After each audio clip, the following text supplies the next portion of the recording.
Hi guys, good evening and happy Thanksgiving Eve. I hope you're all having a wonderful night and you just enjoyed finishing the first volume of Stranger Things Season 5 like I just did. Holy moly, what a hell of a way to start a new season, huh?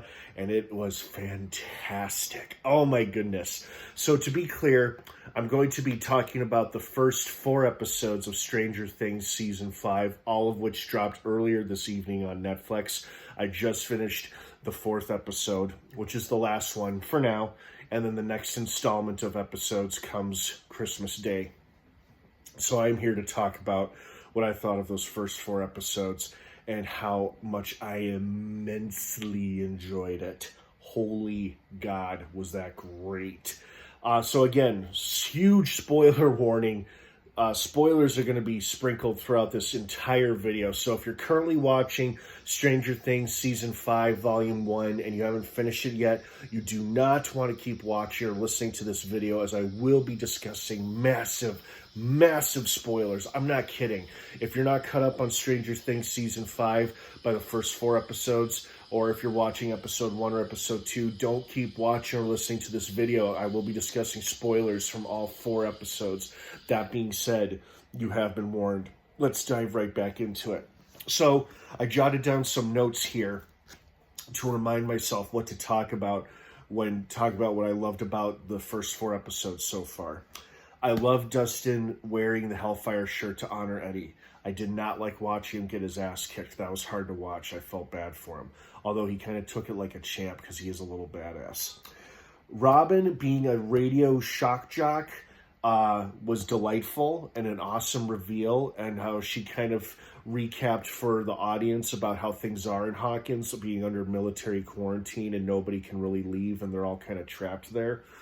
Also, awesome reveal, she is now in a secret but loving relationship with Vicky, who apparently feels about her the way she felt about, who feels about Robin the way Robin felt about her back in Season 4. So that was a touching, cute little reveal. Of course, they have to keep it a secret, but it's nice that they are together and they seem to be enjoying each other's company, so that was nice. Mr. Clark, haven't seen Mr. Clark in like 2 seasons. Last time was in not my favorite season, Season 3, but it was delightful to see him, as brief as it was in this season so far. I don't know if he'll appear again in other episodes, but it was great seeing him, of course, teaching Erica's class, which was delightful.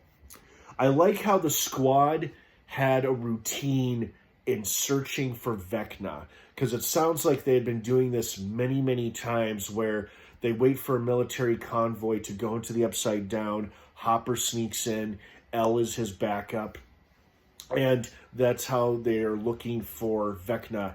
And once I guess their hope is once they kill Vecna for real, then the Upside Down will collapse and it'll liberate their town once and for all. So I like how they had established a routine, and we got to see that routine in action up until it all went to hell, of course. Erica injecting the Tina girl when she didn't eat the pie was awesome and hilarious and a little dark, but mostly funny. And then, of course, how she's like, I told you to eat the damn pie, and just plunges it into her neck. That was awesome. I love the Max reveal, because I'm like, who the hell was watching Holly from the woods while she was at the house with Victor? Because I'm like, who else could be out there? I was racking my mind. I'm like, who's watching her? And then, of course, that reveal that it's Max, and she's technically alive, which is really heartwarming and extremely reassuring to see. So I really loved that reveal. Speaking of reveals, for a while there, I sincerely thought the military had somehow successfully captured Vecna, mostly because, they had that sound wave machine that could apparently temporarily weaken 11, as we saw it happen several times. And I'm like, okay, well, if that could temporarily weaken her, then surely it would have the same effect on Vecna. So perhaps, maybe that's how they caught Vecna, and they were holding him there until they figured out a way to kill him with or without 11's help. So I really believed that for a while. But then when Hop opened the door and stepped aside. I'm like, oh, he wouldn't do that if Vecna was in there. And I'm like, who else could possibly be in there? And it's 8. I don't remember her chosen name, but it's number 8 from everybody's favorite episode in season 2, when 11 had that little adventure off into the big city and met those kids, a group of kids, and their leader was another girl from Hawkins Lab who has been tattooed number 8 on her wrist. And of course, that episode got so much backlash. People hated it so much. I think most of us thought, well, we'll never see any of those characters again. But there she was, lo and behold. And she's the one that the military has been holding at that base inside the Upside Down. Awesome reveal. Great plot twist. I loved it.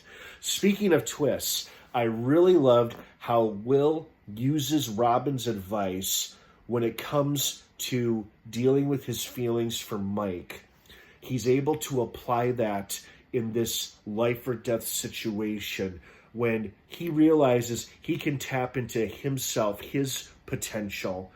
And apparently that door swings both ways, because whatever Vecna did to him when he first took him into the Upside Down, like the opening scene first showed, whatever Vecna did to him, he must have unwillingly, most likely, transferred some of his powers, his capabilities to Will, and now Will finally could tap into said powers that were probably dormant all these years, and all it took was the proper motivation, which was seeing his friends in danger, all of them about to be killed and slashed to death, and he was able to do to those Demogorgons what Vecna did to his victims last season in season 4. Basically, throwing the arm out and then twisting them around and whatnot, leaving them just broken bodies on the floor.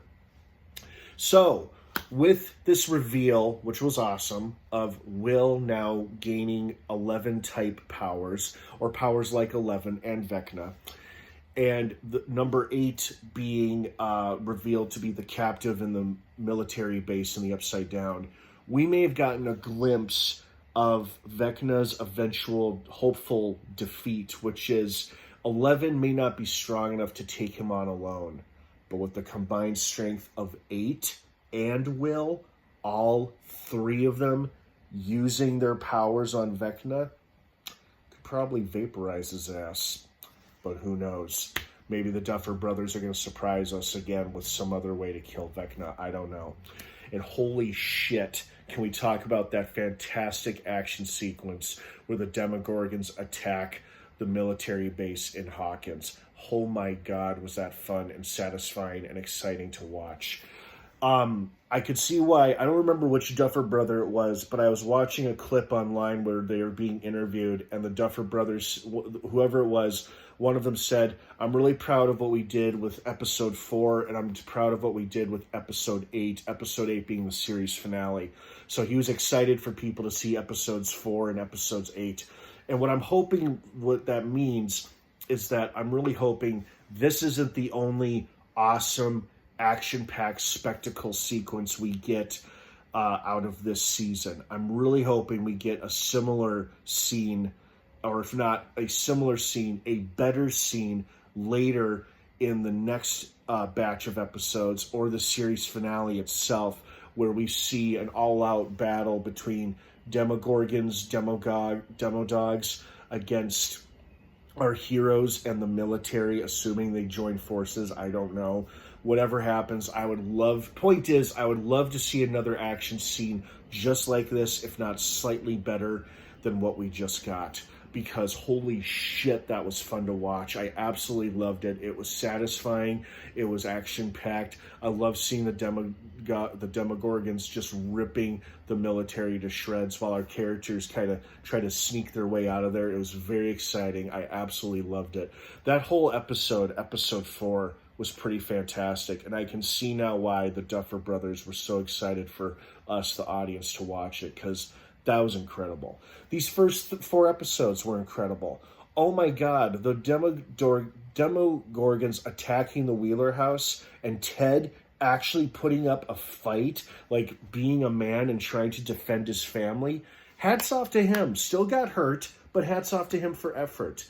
And I'm glad the parents are both okay for now. Could they succumb to their injuries? Sure. Will they? I hope not. But it was very exciting and very intense. For a moment there, I thought they were both dead until they revealed, oh, they've been carried away to the hospital. So that was a relief to see. My goodness, what a fun way to spend the day before Thanksgiving. Well, I hope you guys enjoyed Stranger Things Season 5, Volume 1 as much as I did. I cannot wait till next month for Volume 2 to drop, which will be the next 3 episodes. And then after that, we will have the 8th and final episode of the series in the form of the series finale on New Year's Eve day. Have a great rest of your night, everyone. Happy Thanksgiving to those who celebrate. And of course, until next time, may the Force be with you.